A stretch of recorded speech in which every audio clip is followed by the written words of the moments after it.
be a fairly long video.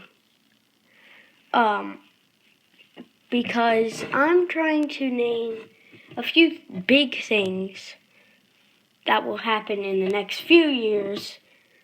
And so that's like a lot because you're talking like 2023, I don't know, 2022.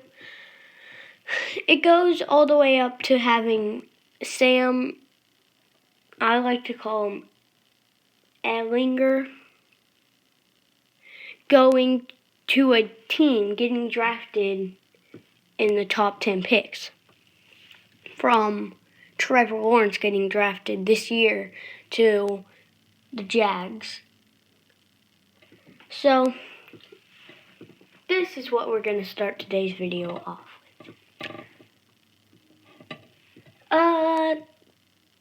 We'll do Trevor Lawrence, just because he's the closest upcoming player that I think needs a spot in the NFL.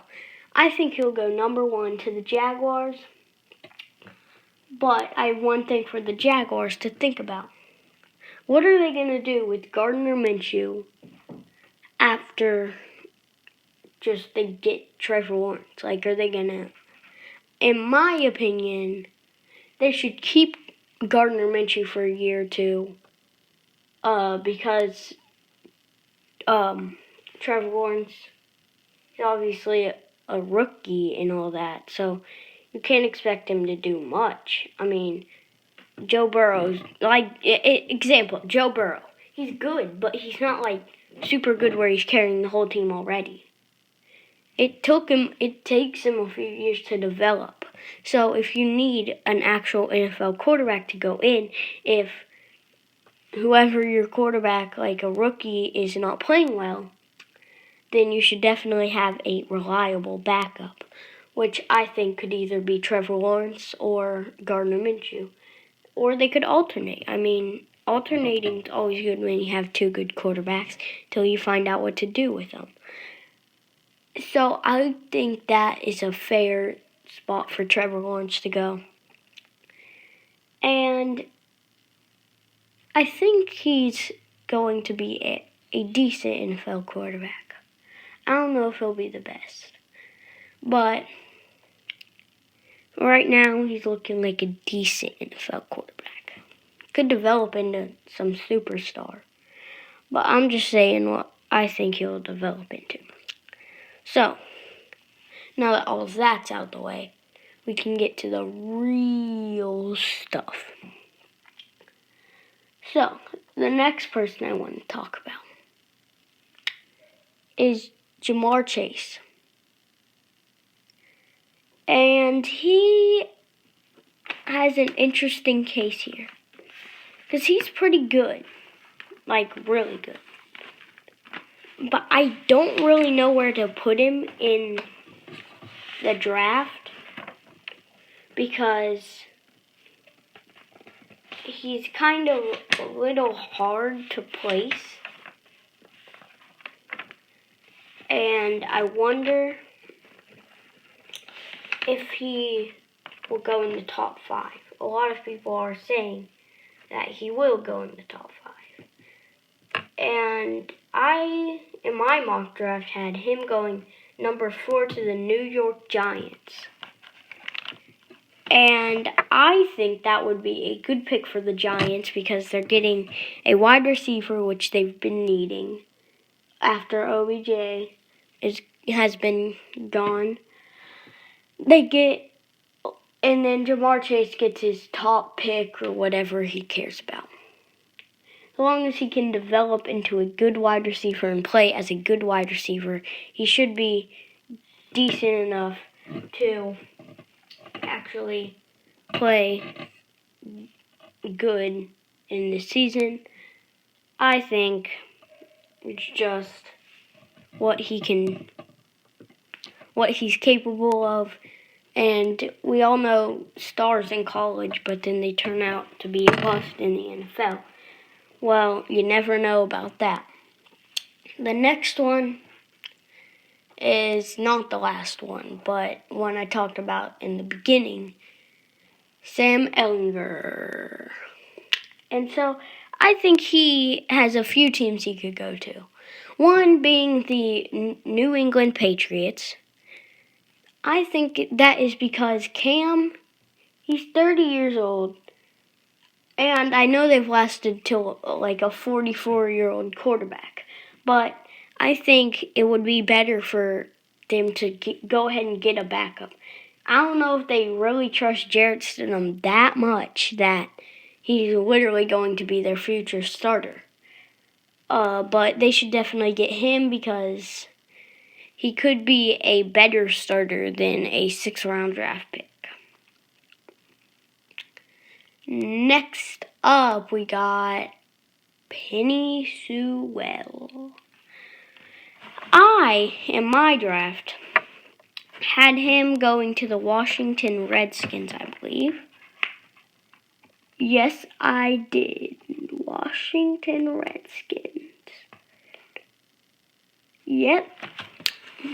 And there's two teams he could go to. One being the Washington Redskins, which I put him as because I just think they have a better chance of getting him. And one being the Arizona Cardinals. And the Cardinals, they have a good team. They have good players. Their offensive line sucks, though. They need a better offensive line. So if they can get this offensive line going, maybe they could possibly get better players.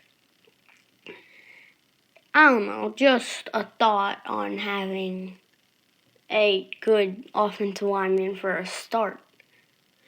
And that's in this year's draft, so they're not going to have to wait very long.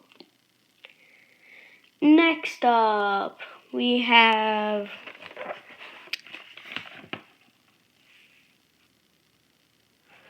a running back. And his name is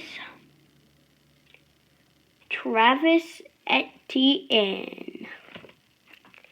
So, this one is a very interesting one. And again, there's two teams that I think he could possibly go to. And one of those two teams to start out is the New England Patriots. I think he's a great fit in that offense that Belichick has, and it's just making him better. If Belichick can turn 6th-round picks into absolute stars, then he can turn 1st-round talent into absolute unheard of stars, or an unheard of star. So I think that's just fair for him. The other team I was thinking of was the Buccaneers, which I don't know is true if it's true anymore, because they did sign LeSean McCoy, they did sign Leonard Fournette, but I did have them drafting him in my mock draft, which was made before they did any of those signings. So I wonder if he'll be signed there or what will happen with that. The next one is Derek Watt. I know he just signed with the Steelers, but there's somewhere I think he should go.